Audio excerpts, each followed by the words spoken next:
Hello and welcome to Where the Living Room Used to Be, a podcast about Rhode Island's music scene.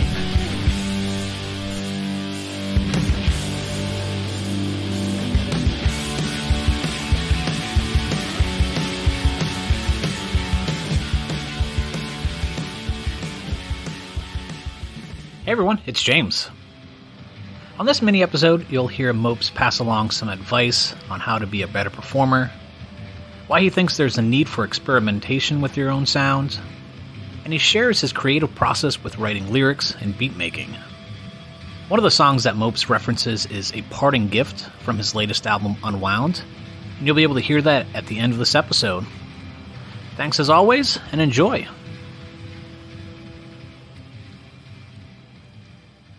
Well, cool. Well, Mopes, I wanted to ask you, is there a mentor that has been in your life, like beat maker, whatever, someone that's kind of been in your sphere that shared a piece of advice that stuck with you that you'd like to pass along? Yeah. I mean, there are definitely people I got like technical gems from, but the person that's been there the most and the most consistent has been Sage. Okay. He's just been giving me pointers technically and just as an artist since I was 17, Mm-hmm. So, I mean, one of the best things he gave me was, I would always go up to him after a performance and be like, hey, coach, how did I do it there? And he would, he'd give me some feedback. And I remember this one time he was just like, stop being so nervous. And I was like, okay, I don't like, and he's like, basically, he's like, use the energy that you have that's making you nervous and transform it into something else. Like turn it into some energy that you can use on stage, like try to control it. Okay. And, man, that shit changed me as a performer, Yeah. And then probably the advice I got from him was him and Reanimator was through the ugly truth was that like, don't limit yourself as far as your sound goes, I love 90s New York. I'll make that shit all day, every day, I gotcha. Yeah. That was heavily what I was influenced at that time. And working with those two, Sage and Reanimator, it helped me expand who I was as an artist, which those are like important moments that I didn't understand then that I understand now, where it's like, you don't want your scope to be this. You want it to be this. You want to always be evolving and learning and pushing yourself and knowing when to do that and when to keep your sound. So it's like keep parts of you, but also expanding, but you can't learn who you are unless you experiment, Mm-hmm. So those are, I think, the two major things that I learned as an artist from the big man. Yeah. Yeah. And then, similar to that, as an artist that's been active for 20 years now. Over that, are there some things that you've kind of picked up and learned, on your own that you would like to kind of pass along, just from your own experience of making beats and performing and, stuff like that, You can't jump the process. Okay. What that means is that you can't just go from here to here. You can, but there's an immense amount of information experience you're missing by not going through the steps that you need to go from here to here. Okay. So it's like, trust yourself. It's patience. And to not see things as failures, like every experience is something to learn from. Mm-hmm. So just because this didn't work out, you don't want to just sit around and fucking mopo all day. You want to you'll be ready for the next thing to come around, or if no one's, you're a producer and no one's, you're not working with anybody, or you're a rapper with no beats, learn how to make beats. Mm-hmm. If you're a producer, now just put out an instrumental album. So always be working, always be trying to get better at your craft. And the other piece of advice was don't let people tell you how to make art. Mm-hmm. There are a lot of people who want to give you advice and a lot of people want to give you extremely terrible advice. This is for the people who actually love art and the craft of it. It's like, there's a reason why you're doing it. Trust yourself. there's always room for growth, but allow yourself to grow. Don't just like don't let I like Twitter is just like fucking there's so many people who are like, this is what you need to do or do this. That's like, shut the fuck up. Like, I know, like, I understand that this is how you express your opinion, but I don't have to listen to it. And I see younger folks get so caught up in what other people are doing or what other people are saying. It's just like, find who you are as an artist. Yeah. I think that's a lost art nowadays. Everybody wants to copy what other people are doing or sound like other people, and that shit's whack. Yeah. And you don't find out it's whack until you don't go anywhere. Or you someone liked you for like a minute and then you died off. Yeah. It's just like, it's, there's no real originality, right? Because a lot of things have been done, but there's a way to find out who you are and where you fit in it. Mm-hmm. So, yeah.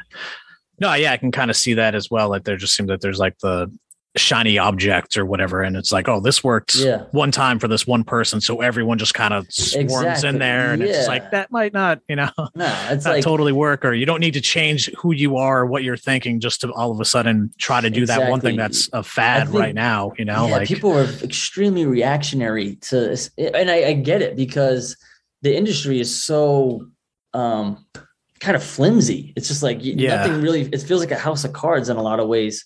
And people are always looking to get an advantage, where it's like the advantage is making quality music, or whatever, making quality art, or, you know what I mean? Like if you're trying to make money and that's one thing, that's one path. But if you want to make good art, that's a whole other different kind of thing. Yeah. Yeah. And what would you say like inspires you? Like, I mean, it can be with music, or it can be broader than that, but I get inspiration everywhere. I would say that the main influences for me are my kids. Again, like I learned so much from them. They push me to be just a better person, just better at everything that I do. And then, dude, there's so much to be inspired by, whether it's, personal experiences, it's other art, movies, music, paintings, all that stuff. I walk through the world with like the artist glasses on, right? So it's like, that's when I'm taking all that in to put it back out in some way. Yeah. So it could be anything. And then once it hits, and once I get like that hint of inspiration, it's like, I take that, I kind of work like frame by frame, like how I write. Like once I got that like little frame, I kind of add on to it, and I start to like build the visual from there, kind of thing. Okay. Yeah. Well, yeah. Can you talk a little bit more about your writing and beat making process just a little bit? Like how does the kernel of an idea start, and where does it usually go? Like, is it different for each song, or is it? I try not to be like too rigid with like how a song comes about, or what dictates it, because like I want to be open to ideas, you know what I mean? I want it, because sometimes with the beat doesn't lend me to go this direction. I have to kind of be a slave to the beat a little bit, I have to ride the rhythm. So it's like I have to hit the different pockets, right? Yeah. Do you usually start with the beats, like for most of your songs? So it depends, man. So sometimes like I'll have like I've always been like a note taker. Okay. So like I'll have like lines that come to me, and then I'll create like a little couplet around that. That's where the frames come in. So I'll create these like couplet frames of like 2 to 4 lines, and then I'll build on it. So I don't know. One day I was just thinking about what my process, it might've been like an interview I was doing. I was trying to think about how I break my process down, but that's really it. Like you look like a frame of film. That's kind of how I write, where it's like, I try to take these frames and then splice it together. To have it make sense. So nothing is filler. Everything is kind of happening for a reason, as far as like visually goes. And then I'm just trying to ride the beat with it. So it's like how I structure the song. Because sometimes it's only 8 bars. Like that's it. The verse is 8 bars. Then the next verse is going to be 20 bars.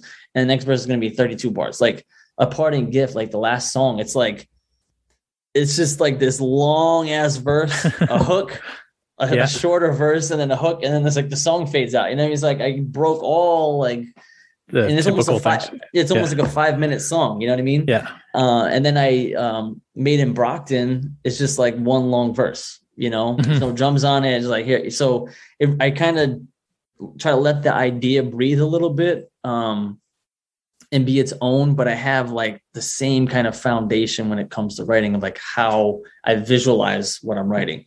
And with beat making, it's a little bit more of a process, where it's like, I find like I'll go out, dig for records, and I don't put the loops in yet until I'm ready to make the beat.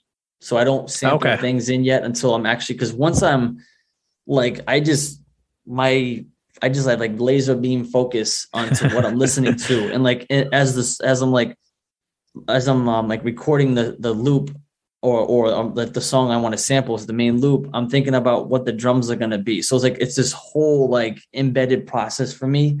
Then I chop the loops up, like I chop them into bits and I'm putting them into, and now I actually sold my MPC 2000 XL.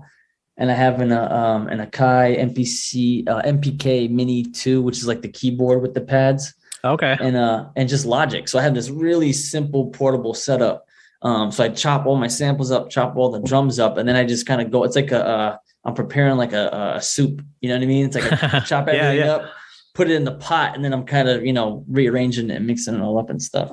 Yeah. So, but usually it starts with the loop first, and then I'm building everything else around the loop, with the exception if like a drum is just like out of control and has its own thing going on. It's driving I'm building it around the drum, but for the most part, I'm building it around the loop. So.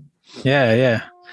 Cool, man. Well, that's super insightful. And I appreciate you, sharing a little window into what your experience has been like as an artist. So thanks so much, Mopes.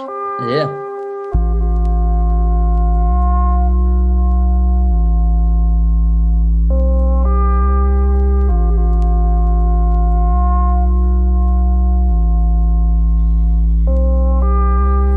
I write with my hands tied to a string. This diving bell rings when I sink into the fibers and dry into the ink of the skies of my daughter's green eye blinks. Yo, now I tell it to my shrink. The universe keeps widening its wings to fly again. I pretend I ascend. I don't care what they think. The water remains clear but unsafe to drink and keeps rising. Can I swim? Will I sink? He keeps trying, but he's unwinding. Silence deafening, the lights blinding. It's all timing, and it reminds him that deep down inside him, where he can define science, you go coal mining, found cold diamonds and old flyers from 05 and 06. No tide could rip or pry the pride from my grip. Nobody gives a fuck about you. Just lay back and watch the clouds move from the clouds while I sit and chill with the grounds crew. Drown in a shroud of blue like you found your lose, calling falsetto. Walking in stilettos on the last threads of your rope that hang like sneakers in the ghetto round your neck and throat. And once you let go, the petals from this red rose slip the grip of Geppetto at the edge and echo. I slipped a letter note into the breast of your coat. Don't open the envelope until I tell you I wish you well and what we had was special. But what is dead will float and the rest will just settle. When the sun sets today, let the record play the stress away. It's best to stay quiet then go our separate ways. When the sun sets today, let the record play the stress away. It's best to stay quiet then go our separate ways. When the sun sets today, let the record play the stress away. It's best to stay quiet then go our separate ways. When the sun sets today, let the record play the stress away. It's best to stay quiet then go our separate ways. My insides burst, inciting riots, lighting fires to the night sky. I went berserk and turned Captain Kirk to Michael Myers lug. I unplugged and went acoustic, back to root shit, back to youth and rap music. Try to tap back into it, past pursue it through a path of ruins. Baggage I unpacked and threw it. Capture my own flag, gassed and fused it. Took a match to it. No maps with clues, kid, no batteries included. Went from master to the student on a track with daddy's shoe prints. The man of the house and hand-me-downs, trying to make his family proud. Beneath the canopy of doubt, they can't believe that he bounced. You know how life go on that tight rope round your neck like a choke collar, trying to do like you told her. Simple man, not simpleton. Give me a chance, I'm never giving in. Resurrect through my next of kin to live again, beginning to end. Compare my winnings to my sins. With the feeling I can grin, leave my trimmings to the wind. When that gunfight succeeds and that sunlight recedes, and I walk into the night with my plight beneath my feet, knowing that I done right. I look back at past foot tracks, no ifs, wish I could have. Try my best, how good is that? When the sun sets the day, let the record play the stress away. It's best to stay quiet, then go our separate ways. When the sun sets the day, let the record play the stress away. It's best to stay quiet, then go our separate ways. When the sun sets the day, let the record play the stress away. It's best to stay quiet, then go our separate ways. When the sun sets the day, let the record play the stress away. It's best to stay quiet, then go our separate ways.